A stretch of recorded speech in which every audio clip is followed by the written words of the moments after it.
مجھ جیسے عام گناہگار اور سیکولر سے آدمی کے دل و دماغ یا روح کے بھی ٹکڑے ٹکڑے ہو جاتے ہیں جب میں اپنے اسلاف کی تاریخ دیکھتا اور پھر اس کا موازنہ اپنے آج سے کرتا ہوں۔ عالم اسلام میں کوئی ایک ملک تو ہو جو بغیر کسی ڈکٹیشن کے پورے قد سے اپنے قدموں پہ کھڑا ہو، لیکن یہاں تو عالم اسلام کی اکلوتی ایٹمی طاقت بھی IMF جیسے ایک معمولی استعماری پرزے کی انگلیوں پر محور رقص اس کی جنبش آبرو کی طرف تکتی رہتی ہے۔ ہم ہر وقت حکومتوں و حکمرانوں کو کوستے رہتے ہیں، لیکن ہم میں سے کتنے فیصد لوگ یہ سوچتے ہیں کہ ان درندوں کی آمد کے راستے کون ہموار کرتا ہے؟ اس ملک کی موجودہ حالت ہم سب کے لیے ایک اجتماعی سزا سے کم نہیں۔ میرا بھٹو اور شریفوں سے کوئی اناد نہیں، لیکن یہ سب کچھ قیمت ہے اس شخصیت پرستی کی جو بت پرستی سے بھی بدتر ہے۔ جب تک سورج چاند رہے گا بھٹو تیرا نام رہے گا، میاں دے نعرے وجن گے۔ اللہ آقا اور اپنی اولاد کی قسم اٹھاؤ اور بتاؤ کیا کوئی کسی کمزور سے کمزور مسلمان کو بھی یہ بیہودہ فضول نعرے زیب دیتے ہیں؟ جب تک سورج چاند رہے گا آقا تیرا نام رہے گا اور اللہ دے نعرے وجن گے۔ دوستو، اور اللہ اور آقا کے نعروں کا مطلب ہی کچھ اور ہے۔ بات اللہ آقا کے پسندیدہ نظام کے قیام کی ہے، ورنہ ساری سروس اور لب سروس بیکار بلکہ منافقت کے سوا کچھ بھی نہیں، اور وہ نظام اقتصادی عدل سے لے کر عدالتی عدل تک مشتمل مکمل طور پر منصفانہ متوازن معاشرہ۔ ابھی 2-3 روز قبل میں نے اپنے اخباروں میں بنگلہ دیش کی کچھ تصاویریں دیکھی جو آپ کی نظروں سے بھی گزری ہوں گی۔ ان تصویروں میں ایک مسجد کے اندر بنگلہ دیشی مسلمان لاٹھیوں کے ساتھ آپس میں برسر پیکار ہیں۔ تو میں اب تک سوچ رہا ہوں کہ یہ کیا تھا؟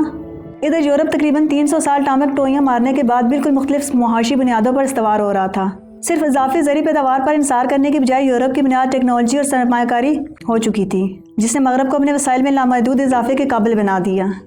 16ویں صدی تک یورپ سائنسی انقلاب برپا کر چکا تھا جس نے انہیں دنیا پر ایسی گرفت عطا کر دی جو پہلے کبھی کسی کو نصیب نہ ہوئی۔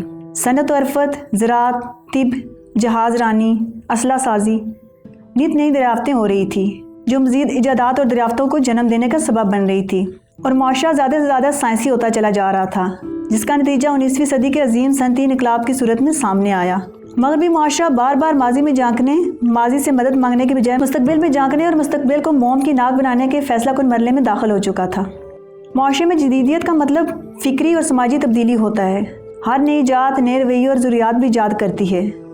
مذہبی اختلافات، خرافات، فروحات، روحانی آدرشوں کو ترقی کی راہ میں رکاوٹ ڈالنے سے روکنا لازمی ہو جاتا ہے، اور اس ناقابل تردید حقیقت کو تسلیم کر لیا جاتا ہے کہ اگر انسانی معاشرہ اپنے تمام اداروں کو عقلی اور سائنسی اصولوں کے مطابق منظم کر لے تو وہ ناقابل تسخیر ہو جاتا ہے۔